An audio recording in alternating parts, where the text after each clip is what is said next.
Hello, everyone. Welcome to another episode of Empty Talk.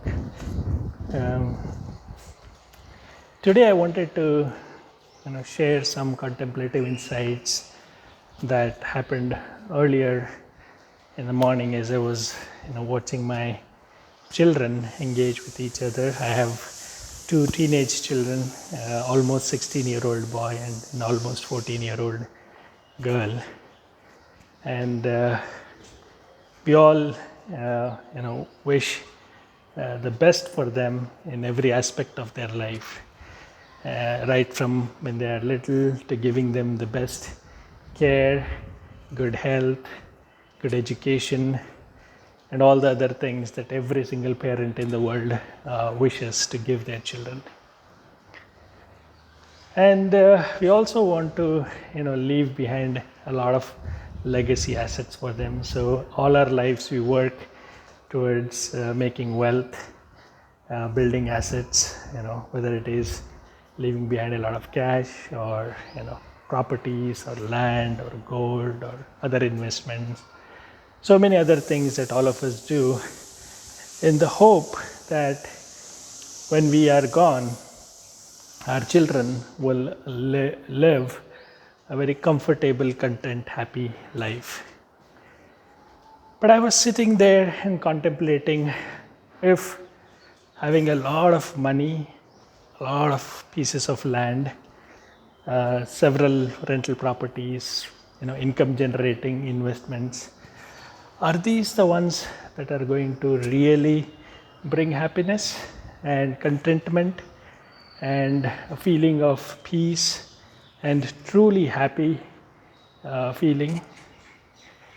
So I started thinking maybe not, or maybe yes. But mostly I felt that these are probably not the real reasons why somebody would be happy. So if I were to put myself in the future and see my children being married and starting off their life, what kind of life partners would I want for them? Someone who is truly caring, someone who is truly patient and kind and understanding and taking everyone along and exhibiting the values and the virtues that we all aspire to have in our children, in our children's partners, in our relatives, and so forth. So those are the real reasons why someone would live a happy life. So if we want our children, our son to have a wife that is kind and supportive and is always there and is mature, gets everyone along, respects everyone, I think that would be a far greater virtue than being the daughter of a man who has several properties or is loaded with cash or sends her with a lot of gold to the husband's family. And the same is the case with our boys.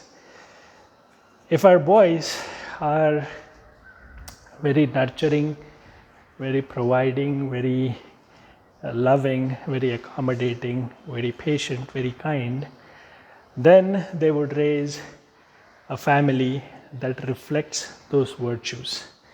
And I think that will be a far more greater wealth in terms of having those kinds of virtues than passing on to our sons a lot of money and everything else that we are doing for them. I'm not saying those are bad things. Those are all good things. We need to work towards providing all of those financial securities and assets and everything to our children. But I think far more important than passing on just those is passing on the real values and qualities that truly make life peaceful, happy, and blissful. So if that's the case, then let's look back and see what are we doing today to ensure that our children get those values, understand them, experience them, imbibe them, internalize them, so that they can express them, they can live them, and they can pass it on to their children and the future generations. So if there is a system like that set in your families, in your communities, then we are good, we are on the right path. If not, then let's take this moment and contemplate if the kind of future we want for our own sons and daughters, are we doing anything to ensure that the future will be like that? Now, we cannot go out and change the world, we cannot go influence every other family, but I strongly believe that we can start with our own homes. Can we then make an attempt to instill these qualities in our children today, and especially families with young children? We have the advantage of time on our side to instill these values in our children.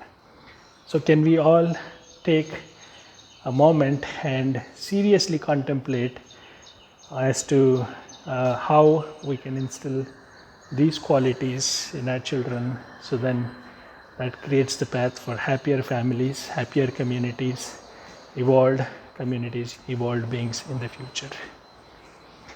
So that's it for my contemplative insight from this morning.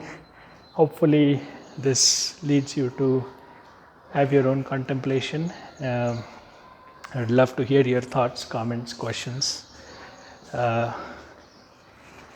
Until then, love and peace to all. We'll talk to you again in another episode. Bye-bye.